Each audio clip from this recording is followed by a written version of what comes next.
السلام عليكم ورحمة الله وبركاته. عاملين ايه يا حبايبي؟ يا رب تكونوا بخير. اللهم صل وسلم وبارك على سيدنا محمد صلى الله عليه وآله وصحبه وسلم.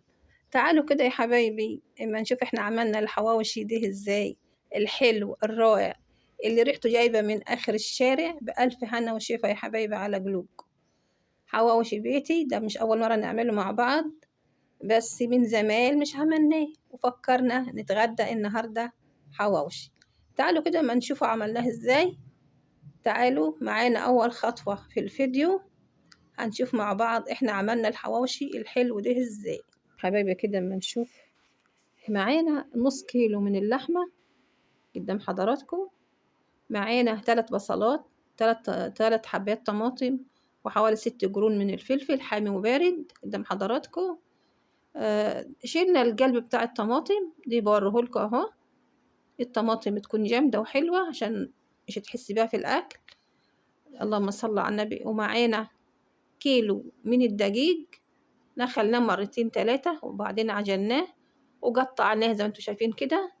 ما شاء الله اللهم بارك، طلع 15 رغيف ما شاء الله اللهم بارك. تعالوا نشوف الخطوة التانية كده. هنا اللحمة حطيناها في الطبق بتاعنا، هننزل عليها بالخضار ما شاء الله اللهم بارك. الطماطم دي حايشين البذر بتاعها معانا، بس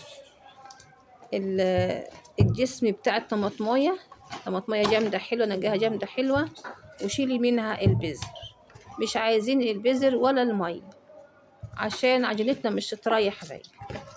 تعالوا كده ما نسمغها مع بعضينا. حطينا بهاراتنا قبل ما نحط الخضار، ملح، فلفل اسمر، كمون، وشوية من البهارات السبع، بس كده. ونزلنا كمان بمعلقة من السمنة، سمنة كريستال، يعني بنختار نوع حلو شوية، يا رب تكون يا رب مش مهدرجة بس. اللهم صل على النبي. انا هشتري جزء من اللحمة قبل ما احط السمنة دي علشان اني مش هاكل منها، اكل اني بالزيت يا حبايبي. تعالوا كده ما نشوف احنا عملنا ايه. فردنا هنا 4 رغيف اهما، و2 عملناهم كده دول محشيين. قلت اوريكم بس الطريقة. فردت الرغيف ربع فردة يا جماعة، مش دي الفردة الأخيرة يعني، ورحت حاطة عليها اللحم. تعالوا ما نشوف كده احنا بنعمل ايه ان شاء الله اللهم بارك. يلا يا حبايبي بصوا كده لإيدي، أنا بشد الأطراف بس مش بشد من النص، بشد الأطراف، بشد لفوق علشان أعمل البقجة بتاعتي كده، وألم العجين بعيد اللحمة علشان مش عايزة اللحمة تلزق في الوش عشان تعرفي تفتحي الرغيف. نشوف احنا بنسوي على ايه.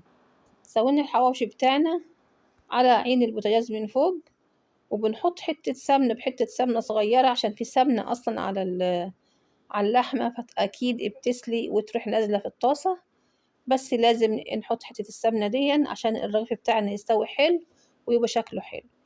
نزلي الرغيف بتاعكي على نار عالية، لازم العجينة تاخد صدمة كده علشان تستوي حلو مش تنفتح منك. بعد كده بعد يعني قلبتين 3 4 تروحي مهدية النار عليه، وتقلبي برضو لحد ما تسوي العجينة بتاعتك وتسوي اللحمة. طبعا مش ادانكي سايبة الرغيف على الوش لحد ما يتحمر وبعدين تقلبي الناحية التانية لحد ما يتحمر وتروحي شايلاه، لا، اقلبي الرغيف مرتين و3 و4 كده زي ما انا بعمل كده مع حضراتكم. دي التسوية الصح يا حبايبي، الا على عيني جاية كده. احنا سوينا الحواوشي بتاعنا ما شاء الله اللهم بارك. دي الخطوة اللي احنا شفناها في اول الفيديو قدام حضراتكم. حبايبي مش تنسوا اللايك، مش تنسوا يعني شاهدوا الفيديو قصير جدا، شاهدوا الفيديو للآخر، جزاكم الله خيرا. اللايك، المشاهدة.